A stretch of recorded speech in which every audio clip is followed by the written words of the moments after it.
Sir, സ്വകാര്യ സർവകലാശാലകൾ നമ്മളുടെ രാജ്യത്ത് 27 സംസ്ഥാനങ്ങളിൽ നിലവിൽ വന്ന കാര്യം എന്റെ സുഹൃത്ത് ഇബ്രാഹിം ഇവിടെ സൂചിപ്പിച്ചു. 28ാമത്തെ സംസ്ഥാനമാണ് കേരളം എന്നും അദ്ദേഹം പറഞ്ഞു. യൂണിവേഴ്സിറ്റി ഗ്രാന്റ്സ് കമ്മീഷൻ സംസ്ഥാന സർക്കാരിന്റെ യാതൊരു അനുവാദവും അംഗീകാരവും ഇല്ലാതെ തന്നെ പല സംസ്ഥാനങ്ങളിലും സ്വകാര്യ സർവകലാശാലകൾക്ക് അംഗീകാരം നൽകുന്ന സ്ഥിതിയും നിലവിലുണ്ട്. ഇത്തരമൊരു സാഹചര്യത്തിൽ രണ്ട് നിലപാട് ഗവൺമെന്റിന് എടുക്കാം. ഒന്ന്, യുജിസിയും കേന്ദ്ര മാനവ വിഭവശേഷി മന്ത്രാലയവും എന്താണോ ആഗ്രഹിക്കുന്നത് അതുപോലെ നമ്മളുടെ സംസ്ഥാനത്ത് യാതൊരു നിയന്ത്രണവുമില്ലാതെ സ്വകാര്യ സർവകലാശാലകൾക്ക് കയറൂരി അവയെ വിടാനുള്ള സാഹചര്യം ഉണ്ടാക്കാം. രണ്ടാമത്തേത്, ഇത്തരമൊരു സാഹചര്യത്തെ എങ്ങനെയാണ് സാമൂഹ്യ നിയന്ത്രണത്തിൽ അധിഷ്ഠിതമായ നിയമങ്ങൾ കൊണ്ടുവന്നുകൊണ്ട് നമുക്ക് നിയന്ത്രിക്കാനാവുക എന്നുള്ളതിനെ സംബന്ധിച്ച് ആലോചിക്കാം. ഇതിൽ രണ്ടാമത്തേതാണ് ഒരു ഉത്തരവാദപ്പെട്ട സർക്കാർ എന്നുള്ള നിലയിൽ ഗവൺമെന്റ് ചെയ്തിരിക്കുന്നത്. സർ, വൈജ്ഞാനിക വിസ്ഫോടനത്തിന്റെ സാധ്യതകൾ സംസ്ഥാനത്തിന്റെ വളർച്ചയ്ക്ക് ഉപയോഗപ്പെടുത്താൻ ലക്ഷ്യമിട്ടുകൊണ്ടാണ് സാമൂഹ്യ നിയന്ത്രണങ്ങളിൽ അധിഷ്ഠിതമായ സ്വകാര്യ സർവകലാശാല നിയമം സർക്കാർ കൊണ്ടുവന്നിരിക്കുന്നത്. ഇതിനാർജവം കാണിച്ച രണ്ടാം പിണറായി സർക്കാരിനെ ഞാൻ മുക്തകണ്ഠം പ്രശംസിക്കുകയാണ്. 2003 യുജിസി പുറപ്പെടുവിച്ച റെഗുലേഷൻസ് അംഗീകരിച്ചുകൊണ്ടാണ് സ്വകാര്യ സർവകലാശാല സ്ഥാപനവും നിയന്ത്രണവും ബിൽ ബഹുമാന്യയായ ഉന്നത വിദ്യാഭ്യാസ വകുപ്പ് മന്ത്രി ഡോക്ടർ ബിന്ദു ഈ സഭയിൽ അവതരിപ്പിച്ചിരിക്കുന്നത്. കാലാനുസൃതമായ മാറ്റമാണ് ഇതിലൂടെ കേരളം ഉൾക്കൊള്ളുന്നത്. എല്ലാ ജീവികളുടെയും വളർച്ചയിലെന്ന പോലെ ക്രമാനുഗതത്വം എല്ലാ മേഖലയുടെ വളർച്ചയ്ക്കും അനിവാര്യമാണ്. 1ാം ക്ലാസ് മുതൽ 9ാം ക്ലാസ് വരെ പഠിക്കാതെ 15 വയസ്സിനുള്ളിൽ 10ാം ക്ലാസ്സിലെത്താൻ നിലവിലെ സാഹചര്യത്തിൽ കഴിയില്ല. സമീപകാലം വരെ കേരളത്തിലെ സർവകലാശാലകൾ തന്നെ കേരളത്തിലെ വിദ്യാർത്ഥികളുടെ ഗുണമേന്മയുള്ള ഉന്നത വിദ്യാഭ്യാസ സ്വപ്നങ്ങൾ സാക്ഷാത്കരിക്കാൻ പര്യാപ്തമായിരുന്നു. എന്നാൽ അനുദിനം മാറിക്കൊണ്ടിരിക്കുന്ന സാങ്കേതിക വിദ്യയും നിർമ്മിത ബുദ്ധിയുടെ വികാസവും ലോകത്ത് സംഭവിക്കുന്ന വൈജ്ഞാനിക വ്യാപനവും വിദ്യാഭ്യാസ രംഗത്ത് പുതിയ മാറ്റങ്ങൾക്ക് വഴിവെക്കുന്നതാണ് നാം കണ്ടത്. ഇന്നലെ ആഡംബരമായി തോന്നിയിരുന്നത് ഇന്ന് ഒരാവശ്യമായി നമുക്ക് അനുഭവപ്പെടുക സ്വാഭാവികമാണ്. ഉദാഹരണത്തിന് വൈദ്യുതി, ഫ്രിഡ്ജ്, ഗ്യാസ്, AC, സ്വന്തമായി വാഹനം, കമ്പ്യൂട്ടറൈസേഷൻ തുടങ്ങിയവ. കാലചക്രം മുന്നോട്ടു പോകുമ്പോൾ നമ്മുടെ ചിന്താഗതികളിലും മനോഭാവങ്ങളിലും ജീവിത രീതികളിലും മാറ്റമുണ്ടാവുക സ്വാഭാവികമാണ്. മാറ്റത്തിനു മാത്രമാണ് മാറ്റമില്ലാത്തതെന്ന മാർക്സിന്റെ നിരീക്ഷണം ഇവിടെ പ്രസക്തമാണ്. മുമ്പൊക്കെ അയൽ സംസ്ഥാനങ്ങളിലേക്കാണ് മലയാളി വിദ്യാർത്ഥികൾ സാങ്കേതിക പഠനത്തിനും പ്രൊഫഷണൽ പഠനത്തിനുമായിട്ട് പോയിരുന്നത്. അക്കാലത്ത് എഞ്ചിനീയറിംഗ് കോളേജുകളും മെഡിക്കൽ കോളേജുകളും നഴ്സിംഗ് കോളേജുകളും പാരാമെഡിക്കൽ ഇൻസ്റ്റിറ്റ്യൂട്ടുകളും പ്രൊഫഷണൽ കോളേജുകളും മാനേജ്മെന്റ് ഇൻസ്റ്റിറ്റ്യൂട്ടുകളും നമ്മളുടെ സംസ്ഥാനത്ത് സർക്കാർ നിയന്ത്രണത്തിലായിരുന്നു. അതുകൊണ്ട് തന്നെ അഡ്മിഷൻ ഗവൺമെന്റിന്റെ മാനദണ്ഡങ്ങൾക്കനുസരിച്ച് മെറിറ്റിലാണ് നൽകപ്പെട്ടിരുന്നത്. അതുകൊണ്ടാണ് ഇവിടെ അഡ്മിഷൻ കിട്ടാത്ത കുട്ടികൾ മറ്റു സംസ്ഥാനങ്ങളിലേക്ക് വളരെ ഈസി ആയിട്ടുള്ള വഴിയിലൂടെ അഡ്മിഷൻ ലഭിച്ച് പഠിക്കാൻ വേണ്ടി പോയിരുന്നത്. എന്നാൽ ആ സാഹചര്യത്തെ നേരിടാൻ അത്തരം സ്ഥാപനങ്ങൾ സ്വാശ്രയ മേഖലയിൽ കേരളത്തിലും വരണമെന്നത് ഒരാവശ്യമായി മാറിയപ്പോഴാണ് സെൽഫ് ഫിനാൻസിംഗ് സ്ഥാപനങ്ങൾ നമ്മുടെ സംസ്ഥാനത്ത് തുടങ്ങിയത്. നമുക്കറിയാം, അനിവാര്യമായ ഒരു തിന്മ എന്നുള്ള നിലയിലാണ് സെൽഫ് ഫിനാൻസിംഗ് സ്ഥാപനങ്ങൾ നമ്മൾ ആരംഭിച്ചത്. പക്ഷേ അതിനെ നിയന്ത്രിക്കുന്നതിൽ അത് ആരംഭത്തിൽ കൊണ്ടുവന്ന അന്നത്തെ UDF സർക്കാർ തയ്യാറായില്ല. അന്ന് ശ്രീമാൻ AK ആന്റണി പറഞ്ഞത് 2 സെൽഫ് ഫിനാൻസിംഗ് കോളേജുകൾ സമം ഒരു ഗവൺമെന്റ് കോളേജ് എന്നായിരുന്നു. ആ സ്വപ്നം സാക്ഷാത്കരിക്കാൻ കഴിയാതെ പോയത് അന്ന് സെൽഫ് ഫിനാൻസിംഗ് സ്ഥാപനങ്ങൾ നമ്മളുടെ സംസ്ഥാനത്ത് ആദ്യമായി അനുവദിച്ചപ്പോൾ അതിനെ നിയന്ത്രിക്കുന്ന ഒരു സാമൂഹ്യ നിയന്ത്രണം, അതിലധിഷ്ഠിതമായിട്ടുള്ള ഒരു നിയമം അന്നത്തെ സർക്കാർ കൊണ്ടുവരാത്തതുകൊണ്ടാണ്. ബഹുമാന്യനായിട്ടുള്ള അന്നത്തെ മുഖ്യമന്ത്രി എ കെ ആന്റണി പിന്നീട് അക്കാര്യത്തിൽ പശ്ചാത്തപിച്ചത് നമുക്കറിയാം. കാരണം ഞാൻ ഈ സ്ഥാപനങ്ങൾ കൊണ്ടു നടത്തുന്നവരെ വിശ്വസിച്ച് സ്ഥാപനങ്ങൾ അവർക്ക് നൽകി. അങ്ങനെ വീണ്ടും ഒരിക്കൽ കൂടി വഞ്ചിക്കപ്പെടാൻ ഈ ഗവൺമെന്റ് ഒരു സാഹചര്യം ഉണ്ടാക്കിയില്ല എന്നുള്ളതാണ് ഈ ബില്ല് കൊണ്ടുവരുന്നതിലൂടെ നമുക്ക് മനസ്സിലാക്കാൻ വേണ്ടി കഴിയുന്നത്. അങ്ങനെ സെൽഫ് ഫിനാൻസിംഗ് സ്ഥാപനങ്ങൾ ഇവിടെ വന്നപ്പോ ഇതര സംസ്ഥാനങ്ങളിലേക്കുള്ള പഠനാവശ്യാർത്ഥമുള്ള മലയാളി വിദ്യാർത്ഥികളുടെ പോക്കിന് ഒരളവോളം പരിഹാരമായി. സർവകലാശാലകൾ പരീക്ഷാ നടത്തിപ്പ് കേന്ദ്രങ്ങൾ മാത്രമായി മാറുകയും വിദ്യാർത്ഥികളുടെ ആധിക്യം കാരണം തക്ക സമയത്ത് പരീക്ഷാ നടത്തിപ്പും ഫലം പ്രസിദ്ധീകരിക്കലും പ്രയാസമാവുകയും ചെയ്തപ്പോഴാണ് ഓട്ടോണമസ് സ്ഥാപനങ്ങൾ, ഓട്ടോണമസ് കോളേജുകൾ എന്നുള്ള ആശയം നമ്മളുടെ സംസ്ഥാനത്തും പ്രചാരം നേടാൻ വേണ്ടി തുടങ്ങിയത്. ഉന്നത വിദ്യാഭ്യാസ മേഖലയിൽ അത്തരം സ്ഥാപനങ്ങൾ ആവശ്യമാണ് എന്ന് വന്നപ്പോൾ നമ്മളുടെ സംസ്ഥാനവും അത് അംഗീകരിച്ചു. അങ്ങനെ നമ്മളും ആ രംഗത്തേക്ക് പ്രവേശിക്കുകയാണ് ഉണ്ടായത്. ഇന്ന് കേരളത്തിൽ പ്രൊഫഷണൽ സ്വാശ്രയ വിദ്യാഭ്യാസ സ്ഥാപനങ്ങൾ ഉൾപ്പെടെ ഓട്ടോണമസായി പ്രവർത്തിക്കുന്നത് നമുക്ക് കാണാൻ വേണ്ടി കഴിയും. അതും പിന്നിട്ട് സ്വകാര്യ സർവകലാശാലകളും വിദേശ സർവകലാശാലകളും ഇന്ത്യയിൽ പ്രചാരം നേടാൻ തുടങ്ങിയപ്പോഴാണ് ആ വഴിയോട് പുറംതിരിഞ്ഞു നിൽക്കാതെ കേരളവും അതിനോടൊപ്പം സഞ്ചരിക്കാൻ തീരുമാനിച്ചത്. സാർ, ഇവിടെ മുമ്പ് സ്വകാര്യ സർവകലാശാലകൾ ആരംഭിക്കുന്നതുമായി ബന്ധപ്പെട്ട് നടത്തിയ സമരത്തെക്കുറിച്ച് പറഞ്ഞു. 10 വർഷങ്ങൾക്ക് മുൻപ് ആരംഭിക്കാൻ വേണ്ടി തീരുമാനിച്ചു. പക്ഷേ ആരംഭിക്കുന്നതിനെതിരായി സമരമുണ്ടായി. ആ തീരുമാനത്തിൽ നിന്ന് സർക്കാർ പിറകോട്ടുപോയി. എന്തിന്റെ പേരിലായിരുന്നു അന്ന് ആ സമരം നടന്നത്? യാതൊരു സാമൂഹ്യ നിയന്ത്രണവുമില്ലാതെ ചപ്പുചവറ് വിദേശ സർവകലാശാലകൾക്ക് കേരളത്തിലേക്ക് വന്ന് കേരളത്തിലെ കുട്ടികളെ പറ്റിക്കാനുള്ള അവസരമുണ്ടാക്കുന്നതിനെതിരായിട്ടാണ് അന്ന് സമരം നടന്നത്. എല്ലാവർക്കും അതറിയാം. ഏത് വിദേശ സർവകലാശാലയായിരുന്നു തിരുവനന്തപുരത്തേക്ക് കൊണ്ടുവരാൻ അന്ന് ഉദ്ദേശിച്ചിരുന്നത്? തിരുവനന്തപുരത്തുകാരനായ ഒരാള് വിദേശ രാജ്യത്ത് നടത്തുന്ന ഒരു 4-ാംകിട സർവകലാശാലയുടെ ക്യാമ്പസ് തിരുവനന്തപുരത്ത് സ്ഥാപിക്കാൻ വേണ്ടിയിട്ടുള്ള ശ്രമത്തിന് നേതൃത്വം നൽകിയപ്പോഴാണ് അന്ന് അതിനെ ശക്തമായി എതിർക്കാൻ അന്ന് സമരത്തിന്റെ മുന്നിൽ നിന്ന ആളുകൾ തയ്യാറായത്. എന്തുകൊണ്ടാണ് ആ എതിർപ്പിനെ തൃണവൽക്കരിച്ചുകൊണ്ട് 10 വർഷം മുമ്പ് നിങ്ങൾക്ക് സ്വകാര്യ സർവകലാശാലകൾ കൊണ്ടുവരാൻ കഴിയാതെ പോയത്?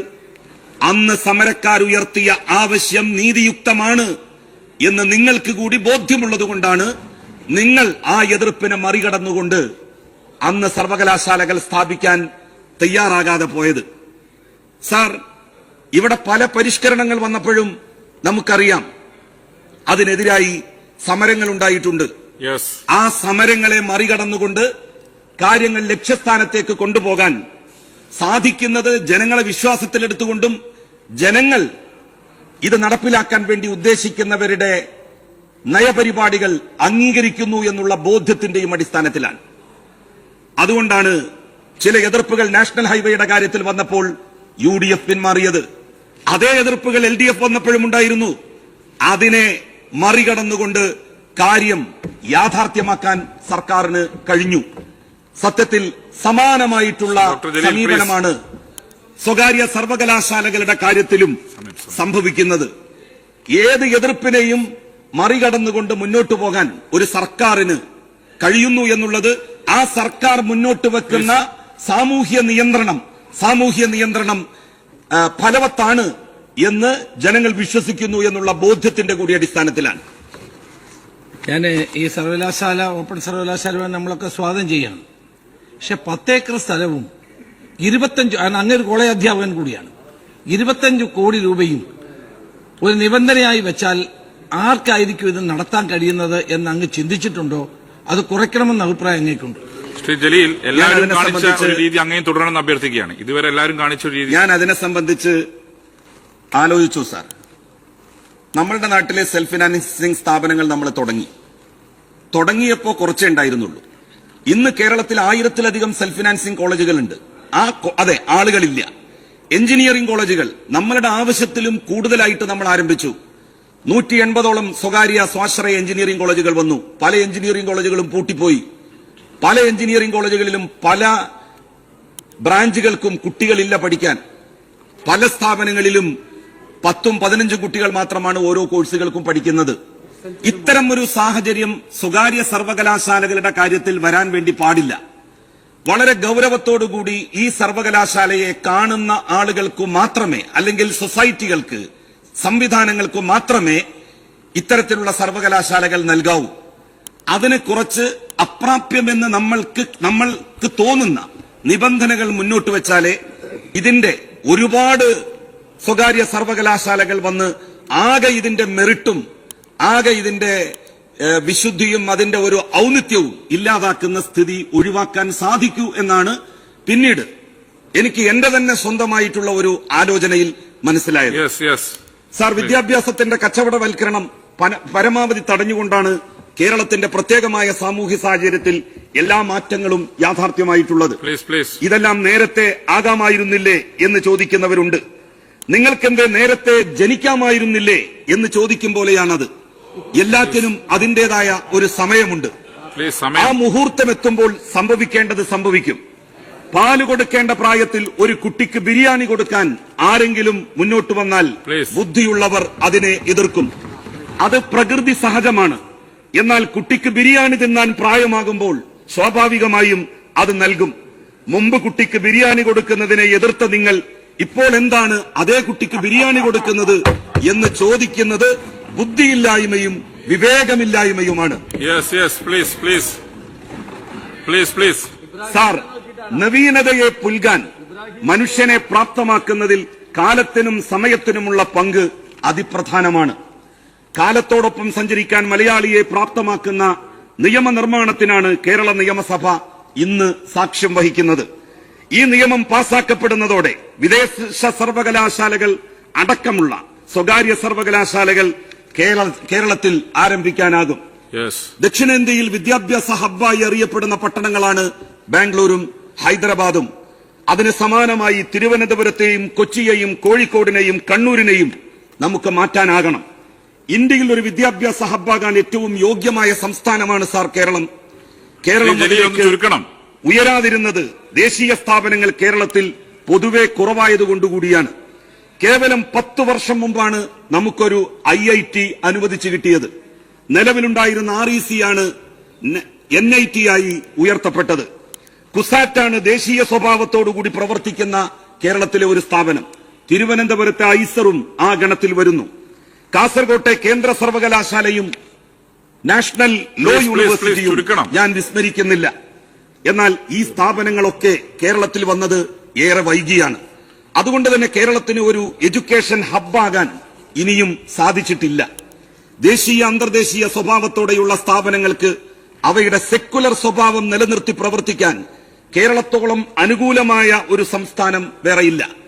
നമുക്കറിയാം, പല ഉത്തരേന്ത്യൻ സംസ്ഥാനങ്ങളിലും പലതിന്റെ പേരിലും നടന്നിട്ടുള്ള സംഘർഷങ്ങൾ.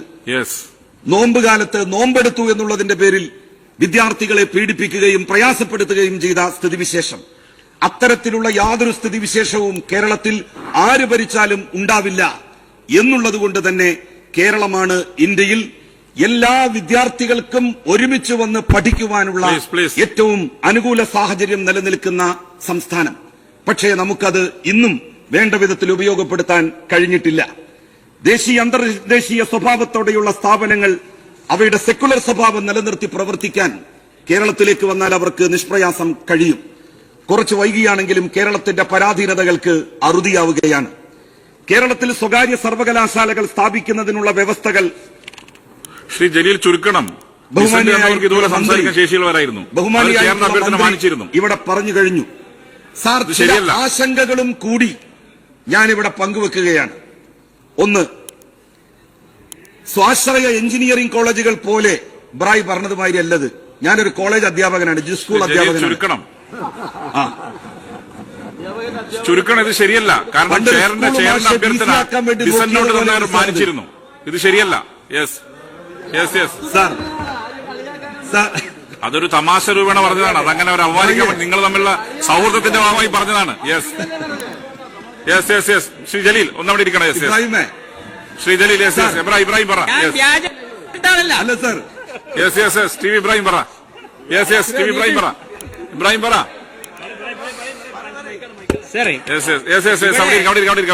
ഒരു നിയമസഭാ സാമാജികനായി വന്നാൽ അയാളുടെ ക്വാളിഫിക്കേഷൻ അതൊന്നുമല്ല. ഞാൻ വ്യാജ ഡോക്ടറൊന്നുമല്ല, വ്യാജ ഡോക്ടറേറ്റ് എടുത്തിട്ടില്ല. അപ്പൊ ഇതൊരു ആളെ അങ്ങനെ ഒരു മൊന വെച്ച് സംസാരിക്കണ്ട. ഒരു തമാശ രൂപേണ പറഞ്ഞതാണ്. അദ്ദേഹം ഒരു അങ്ങേ അർത്ഥിയാൻ വേണ്ടി പറഞ്ഞതൊന്നുമല്ല. നിങ്ങൾ തമ്മിലുള്ള ബന്ധത്തിന്റെ ഭാഗമായി വളരെ ഫ്രണ്ട്ലി ആയി പറഞ്ഞതാണ്. അതിന് ആ സ്പിരിറ്റിൽ എടുത്താൽ മതി. ഇബ്രാഹിമെ, ഞാനതൊരു ഫ്രണ്ട്ലി ആയിട്ട് പറഞ്ഞതാണ്. ഈ എന്റെ കൂടെ MA പഠിച്ചതല്ലേ, നമ്മൾ ഒരുമിച്ച് പഠിച്ചതല്ലേ. Yes yes. Please minister Sri Jaleel conclude. അതിപ്പോ കോളേജ് അധ്യാപകൻ ഞാനായി, പിന്നെ അതുപോലെ തന്നെ ഇബ്രാഹിം ഹയർ സെക്കൻഡറി അധ്യാപകനുമായി. ഞാൻ ഹയർ സെക്കൻഡറി അധ്യാപകൻ ആകേണ്ട ഒരാളായിരുന്നു യഥാർത്ഥത്തിൽ. സാർ, ചില ആശങ്കകളും കൂടി ഞാനിവിടെ പങ്കുവെക്കുകയാണ്. സ്വാശ്രയ എഞ്ചിനീയറിംഗ് കോളേജുകൾ പോലെ ആവരുത് സ്വകാര്യ സർവകലാശാലകൾക്കുള്ള അംഗീകാരം നൽകൽ. ദേശീയ അന്തർദേശീയ സ്വഭാവം നിലനിർത്തിയാവണം പുതിയ സർവകലാശാലകളും സ്ഥാപിക്കാൻ. മറ്റു സംസ്ഥാനങ്ങളിൽ നിന്നുള്ള കുട്ടികൾ, മറ്റു രാജ്യങ്ങളിൽ നിന്നുള്ള കുട്ടികൾ നിർബന്ധമായും ഇവിടെ സ്ഥാപിക്കുന്ന സ്വകാര്യ സർവകലാശാലകളിൽ പഠിക്കാൻ ഉണ്ടായിരിക്കണം. അത് ഉറപ്പുവരുത്താൻ സർവകലാശാലകൾക്ക് കഴിയണം. സാർ, വിദ്യാർത്ഥികളുടെ നിശ്ചിത ശതമാനം മലയാളി വിദ്യാർത്ഥികൾക്ക് വേണ്ടിയും മറ്റുള്ള വിദ്യാർത്ഥികൾക്ക് വേണ്ടിയും നിർണയിക്കണം. അതല്ലെങ്കിൽ നിലവിലുള്ള സ്ഥാപനങ്ങൾ, നമ്മുടെ സംസ്ഥാനത്തുള്ള സ്ഥാപനങ്ങൾ അടച്ചുപൂട്ടേണ്ട അവസ്ഥ വരും. കാരണം കേരളത്തിലെ വിദ്യാർത്ഥികൾ മാത്രമാണ് ഈ സർവകലാശാലകളിൽ പഠിക്കുന്നത് എങ്കിൽ നമ്മളുടെ നിലവിലുള്ള സർവകലാശാലകളിൽ തന്നെ കുട്ടികൾ പഠിക്കാനില്ലാത്ത അവസ്ഥയുണ്ടാകും. അപ്പൊ വിദ്യാർത്ഥികളെ മറ്റു സംസ്ഥാനങ്ങളിൽ നിന്നും മറ്റു രാജ്യങ്ങളിൽ നിന്നും ഇത്തരം സർവകലാശാലകളിലേക്ക് കൊണ്ടുവരാനും നമുക്ക് കഴിയണം. സാർ, നമ്മുടെ സർവകലാശാലകളുടെ ഓട്ടോണമസ് ക്യാമ്പസുകൾ വിദേശ രാജ്യങ്ങളിൽ സ്ഥാപിക്കാൻ നിലവിലുള്ള സർവകലാശാലകളുടെ നിയമങ്ങൾ ഭേദഗതി ചെയ്യുന്നതിനെ കുറിച്ച് ഗൗരവമായി ആലോചിക്കണം എന്നാണ് എനിക്ക് പറയാനുള്ളത്. നമ്മളുടെ നിലവിലുള്ള നിയമങ്ങൾ, ഞങ്ങളുടെ നിലവിലുള്ള സർവകലാശാലകളുടെ നിയമങ്ങൾ ഭേദഗതി ചെയ്യാനും ബഹുമാനപ്പെട്ട മന്ത്രി തീരുമാനിച്ചിരിക്കുന്നു. അതിനുകൂടി സർക്കാർ സന്നദ്ധമായിരിക്കുന്നു എന്നുള്ളത് ഏറെ അഭിമാനകരമായിട്ടുള്ള കാര്യമാണ്.